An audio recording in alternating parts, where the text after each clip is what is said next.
आप देख रहे हैं खबर से आगे। नमस्कार, मैं हूं अजय कुमार। अभी तक हम ये मान रहे थे कि कोरोना का संक्रमण ड्रॉपलेट्स के जरिए बड़े पैमाने पर होता है, जो खांसने या छींकने से मुंह या नाक से बाहर निकलकर हवा में फैल जाता है। लेकिन WHO की जो नई चेतावनी आई है वो वाकई में डराने वाली है, क्योंकि कोरोना को अब एयरबोर्न डिजीज में शामिल कर लिया गया है। यानी कि हवा के जरिए कोरोना वायरस तेजी से फैल सकता है और बचाव के रास्ते और भी ज्यादा कम हो जाते हैं। तो क्या 3 फीट की दूरी अब आपके लिए काफी नहीं है? आइए अब आपको सबसे पहले समझाते हैं कि एयरबोर्न डिजीज का मतलब क्या होता है और कोरोना के संबंध में आने पर यह कितनी बड़ी चीज हो जा सकती है आपके लिए। कोरोना मरीज के छींकने या खांसने पर वायरस के ड्रॉपलेट्स के जरिए वो हवा तक पहुंचता है, लेकिन जब आप छींकते या खांसते हैं तो छोटी छोटी बूंदें जो ड्रॉपलेट्स की आपके मुंह के आगे से गिरती हैं वो दरअसल मुश्किल से 2 या 3 फीट तक गिरती हैं। लेकिन जब यही ड्रॉपलेट्स अगर बहुत फाइन हो जाए, यानी कि ये हवा के कणों में बनती हुई सीधे आगे निकल जाएं, तो फिर ये कहीं ज्यादा दूर तक जा सकती हैं। इसको समझाने के लिए आपको हम ये भी बताना चाहते हैं कि दरअसल जब ड्रॉपलेट्स नीचे गिरते हैं तो आमतौर पर वो 20 माइक्रोमीटर के होते हैं, यानी कि हमारे बाल से भी आधे उनकी साइज होती है, और उसके बाद वो तुरंत मुश्किल से 1 मीटर के भीतर नीचे गिर जाते हैं। लेकिन एरोसोल का मतलब ये होता है कि वो 10 माइक्रोन यानी कि बाल के 1/4 साइज के बराबर का हो जाता है ये एरोसोल, और उसके बाद उसके फैलने की बहुत ज्यादा संभावना बन जाती है। 4 से 5 घंटे तक एरोसोल हवा में रह सकता है और ड्रॉपलेट्स के मुकाबले वो कहीं ज्यादा प्रभावी होता है। यानी कि अगर कोई व्यक्ति कोरोना से संक्रमित है और आप उस कमरे में भी मौजूद हैं तो फिर आपको भी कोरोना हो सकता है और उसकी संभावनाएं बढ़ जाती हैं। यानी कि अगर आप एसी वाले कमरे में हैं या फिर ऐसे किसी बंद जगह पर हैं जैसे कि शॉपिंग मॉल में हैं या आप सिनेमा घर में हैं या फिर आप रेस्टोरेंट में हैं, यहां तक कि दफ्तरों में काम कर रहे हैं, तो आपके लिए एयरबोर्न डिजीज यानी कि कोरोना के हवा के तौर पर फैलने से कहीं ज्यादा मुश्किलें बढ़ती चली जाती हैं। और ये अब पूरी दुनिया भर के लिए चिंता का विषय है, और इसलिए भी क्योंकि अब 32 देशों के 240 वैज्ञानिकों ने WHO को एक खुली चिट्ठी में लिखा है कि कोरोना के इस वायरस को अब एयरबोर्न डिक्लेयर कर देना चाहिए। हालांकि इस बारे में पहले भी बीते 3 महीने से बातचीत चल रही थी, लेकिन अब यह बातचीत और ज्यादा आगे बढ़ गई है। इसलिए आइए सबसे पहले आप देखिए कि कोरोना के एयरबोर्न डिजीज के मामले में आज हमारे साइंटिफिक एक्सपर्ट्स क्या कहते हैं। CSIR के डायरेक्टर शंकर मेड़े से हमने बातचीत की।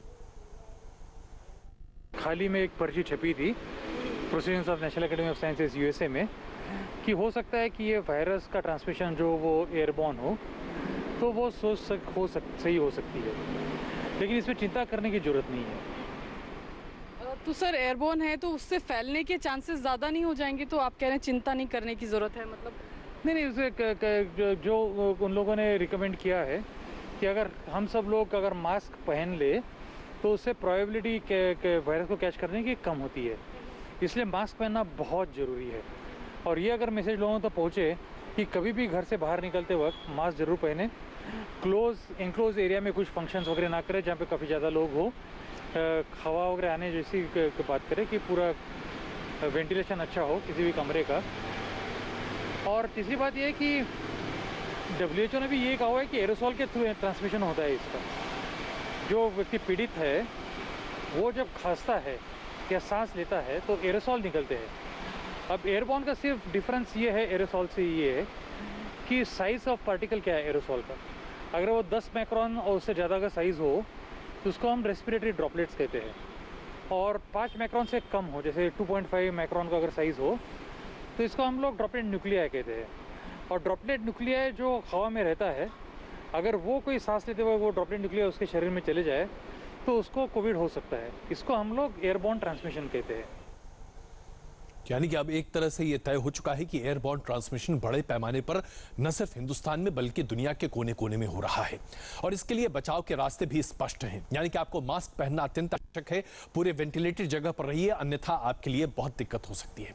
सबसे बड़ी दिक्कत हिंदुस्तान की आज दरअसल ये है कि 7 लाख से भी ज्यादा कोरोना के संक्रमित मरीज आज हिंदुस्तान में हैं। हम दुनिया के तीसरे स्थान पर पहुंच चुके हैं, और ये हमारे लिए चिंता की बात है। the possibility of airborne transmission in public settings, especially in very specific conditions, crowded, closed, poorly ventilated settings that have been described cannot be ruled out.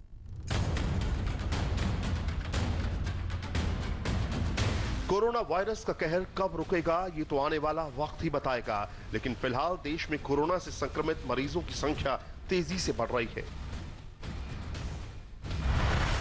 Bharat में अब तक कोरोना मरीजों की संख्या 7,46,500 हो चुकी है। कोरोना से अब तक 20,684 लोगों की मौत हो चुकी है। हिंदुस्तान दुनिया का तीसरा देश है जहां कोरोना केस सबसे ज्यादा मिल रहे हैं। पहले नंबर पर अमेरिका और दूसरे नंबर पर ब्राजील है।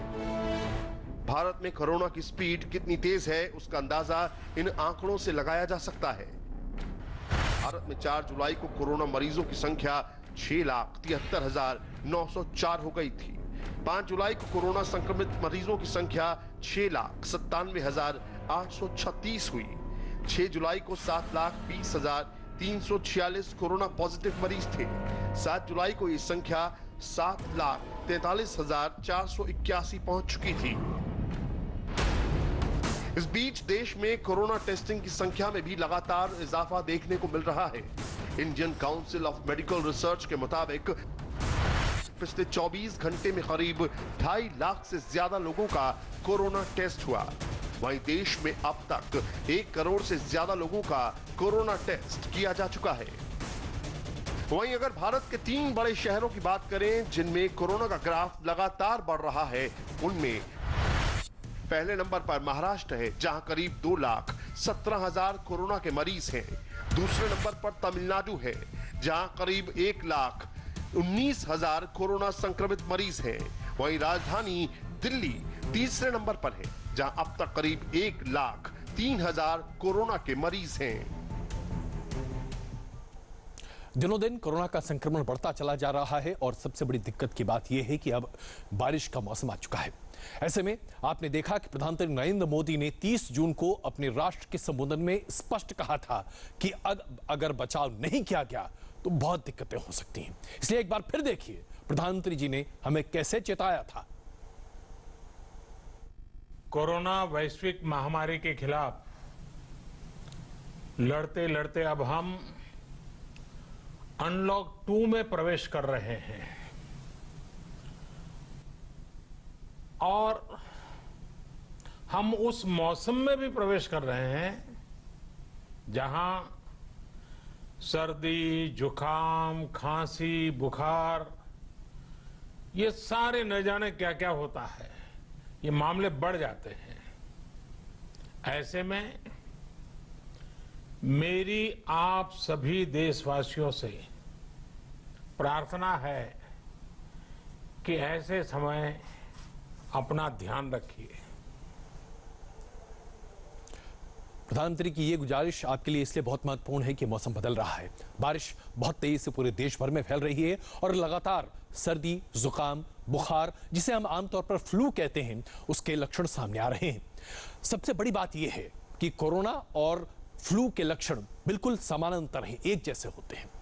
दोनों परिस्थितियों में जो होता है वो आपके सामने हम बता रहे हैं, यानी कि आपको बुखार होता है, मांसपेशियों में खिंचाव या फिर उसके साथ साथ दर्द की शिकायत होती है, बार बार खांसी का आना, छींके आना, नाक का बहना या फिर उसके साथ साथ गले की खराश रहना, सिर में दर्द होना, आंखें बोझल होना, ये तमाम संकेत हैं फ्लू के और ये तमाम संकेत हैं कोरोना के भी। इसलिए बहुत जरूरी है, बहुत आवश्यक है कि आप अपने आप को बिल्कुल सुरक्षित रखिए।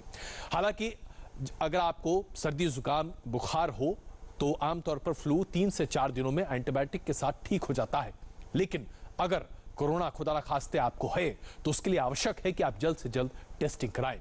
इसी को देखते हुए महाराष्ट्र ने तय किया है कि मुंबई में बीएमसी की तरफ से यह आदेश पारित किया गया है कि अब आपको डॉक्टर के सर्टिफिकेट की या परमिशन की कोई इजाजत की जरूरत नहीं है। अगर बारिश के मौसम में आपको तबीयत खराब लग रही है, आप आगे बढ़िए, अपना कोरोना का टेस्ट कराइए। और इसके साथ साथ हम आपसे यह आग्रह करते हैं कि एसी और पंखे की हवा से जितना हो सकता है अपने आप को बचाइए। इसके साथ साथ अदरक और तुलसी और उसके साथ साथ गिलोय का काढ़ा अगर आप पीते हैं तो यह आपके इम्यूनिटी को बूस्ट करने के लिए काफी फायदेमंद रहेगा। अपने आप को बचाइए, यही एक रास्ता है कोरोना से अपने आप को सुरक्षित रखने का। लेकिन ऐसा लगता है कि चीन बातों को समझने को तैयार नहीं है। इस खबर पर आप इसलिए ध्यान दीजिए क्योंकि अब ऐसा लग रहा है कि 300 साल पुरानी बीमारी प्लेग, ब्यूबोनिक प्लेग, जो कि बहुत बड़े पैमाने पर लोगों को संक्रमित करती है, वो अब चीन में फैल रही है। WHO ने चीन को एक बड़ी चेतावनी जारी करते हुए कहा है कि उसे एक बहुत बड़े इलाके को सील कर देना चाहिए। अब तक चीन में 1 दर्जन से भी ज्यादा लोगों को ब्यूबोनिक प्लेग हो चुका है और ऐसा लग रहा है कि ब्यूबोनिक प्लेग की वजह से अब दिक्कतें बढ़ सकती हैं चीन में।